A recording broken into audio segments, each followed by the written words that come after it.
সুমনা, প্রতিদিনের এই ঝগড়া আর ভালো লাগছে না। আমরা বরং আলাদা হয়ে যাই। আমার নিজেরও আর এই সংসারের প্রতি কোনো টান নেই। এমনকি তোমার প্রতিও না। তোমার কাবিনের টাকা পেয়ে যাবে, ছেলে মেয়ের ভরণ পোষণের টাকাও আমি পাঠিয়ে দিব। শুধু মুক্তি চাই এই সম্পর্ক থেকে।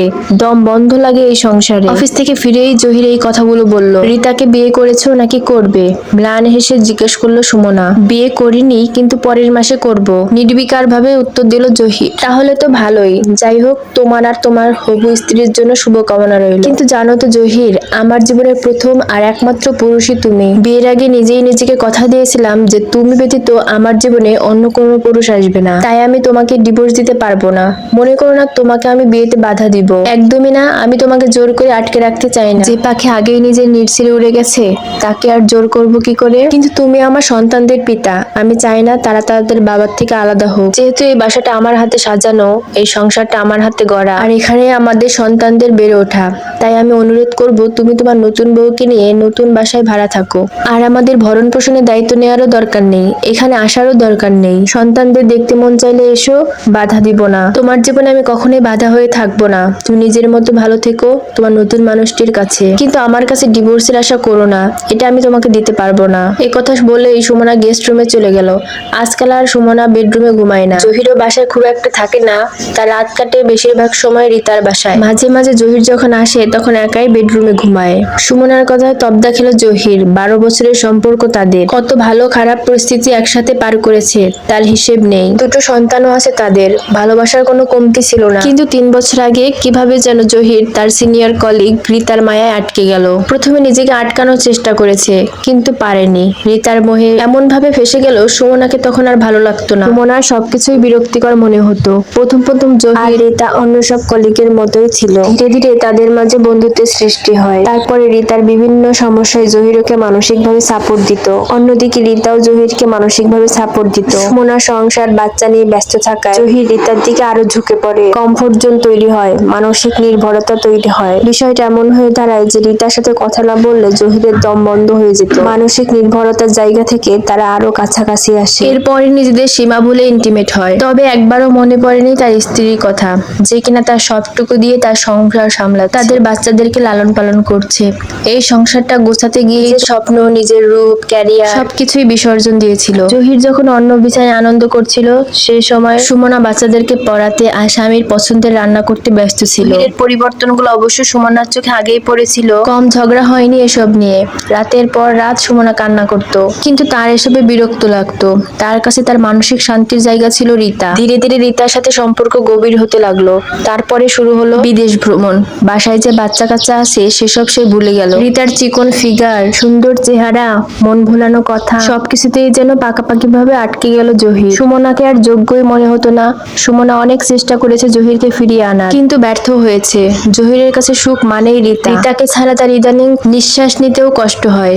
কেমন যেন আদুরে মেয়ে একটা। নিজের সংসার, বউ, বাচ্চাকে আজাব মনে করত। তাই তো ধীরে ধীরে বাসায় আসাও কমিয়ে দিল। সুমনা জানে জহিরের ঠিকানা এখন রিতা। রিতা যখন শুনবে সুমনা ডিভোর্স দিতে চায় না, নির্ঘাত অভিমান করবে। জহিরও আদর করে দামি গিফট দিয়ে সে অভিমান ভাঙাবে। কিন্তু সুমনা এটাও জানে জহির তার কথা ফেরাবে না। রিতা অবশ্য আত্মনাটক করতে পারে, কিন্তু জহির তাকে কোনো না কোনো ভাবে ঠিক মানিয়ে নেবে। জহির আর রিতার বিয়ে হয়েছিল পারিবারিক ভাবে। জহির ছোট্ট একটা চাকরি করত, বেতন কম, অভাবের সংসার। এই অভাবের সংসারটাকে আপন করে নিল সুমনা। তারপর ধীরে ধীরে জহিরের বেতন বাড়লো, পরিবর্তন হলো অবস্থা। দুটি সন্তান আসলো কোলজুড়ে। কত পরিকল্পনা তাদের এই দুটি সন্তানকে ঘিরে। তো ধীরে ধীরে সুমনা লক্ষ্য করলো জহির পরিবর্তন হচ্ছে। যেই মানুষটা অফিস করে তাড়াতাড়ি বাড়ি ফিরতো, সে আজকাল দেরি করছে। মাঝে মাঝে রাতের খাবার বাহির থেকে খেয়ে আসে।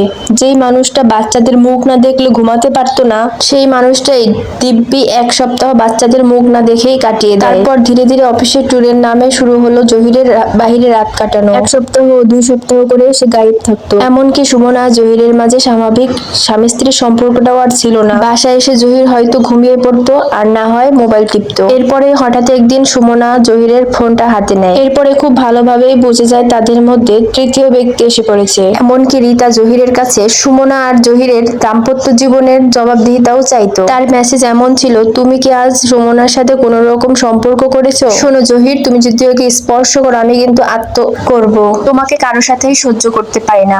জহির, তুমি জানো তুমি পুরোটাই আমার। বিশ্বাস করো জান, আমি ওকে স্পর্শ করিনি। বিশ্বাস না হলে চলো ভিডিও কল দেই, আমি পুরোটাই তোমার। জহির জহির আর রিতার মেসেজগুলো পড়ে সুমনার গুলিয়ে আসছিল। এই মানুষটার সাথে তার 12 বছরের সংসার কি করে পারলো এভাবে প্রতারণা করতে? তাদের দাম্পত্য জীবনের সম্পর্কটাকে এতটাই ঠুনকো যে সেখানে তৃতীয় ব্যক্তি নাক গলাচ্ছে। তারপরে এই বিষয়গুলো নিয়ে সুমনার সাথে রাত দিন ঝগড়া করত। সুমনা কত যে জহিরের পা ধরে কেঁদেছে তার কোনো হিসাব নেই। নিজের সংসার বাঁচাতে সে অনেক চেষ্টা করেছে, কিন্তু সে ব্যর্থ হয়েছে। এরপরেই সুমনা একেবারে নীরব হয়ে যায়, অপেক্ষায় থাকে জহির কাকে বেছে নিবে। সুমনা আকাশের দিকে তাচ্ছিল্য হেসে বলে, আমি যেদিন থেকে তোমার থেকে মুখ ফিরিয়ে নিয়েছি জহির, সেদিন থেকেই তোমার নাম ধ্বংসের খাতায় লেখা হয়ে গেছে। অপেক্ষা শুধু সময়ের। আমাকে অবলা ভেবে বড্ড বেশি ভুল করে ফেলেছো। জহির বেশ আনন্দেই আছে।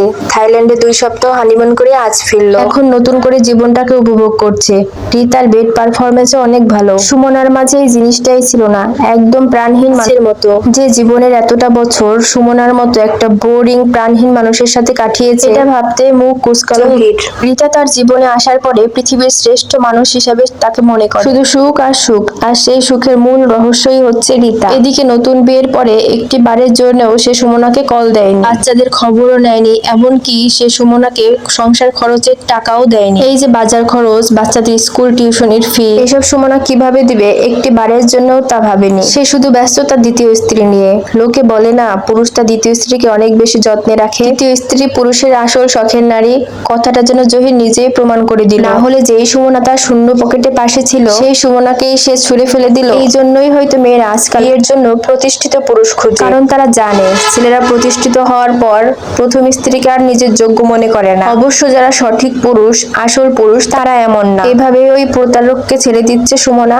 আহত কণ্ঠে জিজ্ঞেস করলো রুমানা। রুমানার কথায় উন্মাদের মতো হেসে উঠলো সুমনা। সুমনা হাসতে হাসতে বলল, আমি ঠান্ডা মাথায় কাজ করতে পছন্দ করি আপা। এই জন্য যদি আমার একটা বছর সময়ও যায় কোনো সমস্যা নেই, কিন্তু কাজটা যেন নিখুঁত হয়। আমি যেখানে নিজের রক্তের বাপকে ছাড় দেইনি, সেখানে জহিরকে কিভাবে ছাড় দেই? তোমার মনে আছে আপা, আব্বা যখন প্রথম পরকীয়ায় জড়ালো, তখন আমি ক্লাস 5 এর ছাত্রী।